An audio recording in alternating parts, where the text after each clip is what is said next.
Welcome to Penrose Learning, where we make understanding easy. In this video, I will explain how to make a redstone clock in Minecraft.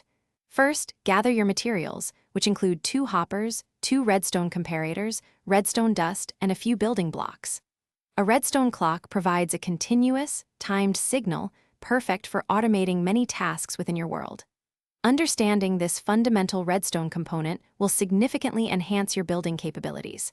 We will construct a reliable hopper clock, a design known for its stability and adjustable timing. To begin, place your 2 hoppers so their funnels point directly into each other.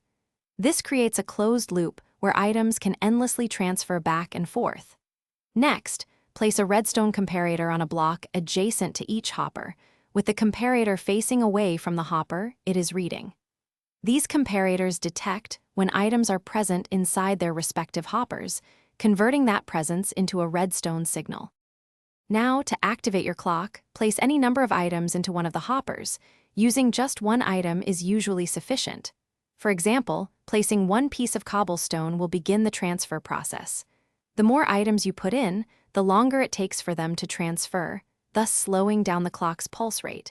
You can easily adjust the timing by adding or removing items. Finally, connect redstone dust from either comparator's output to the device you wish to power.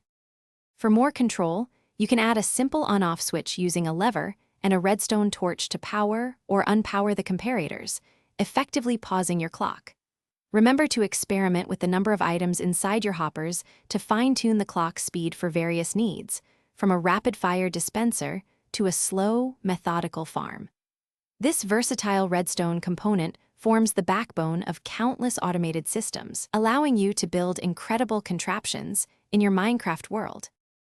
Thanks for watching. If this was helpful, leave a like and consider subscribing. See you next time.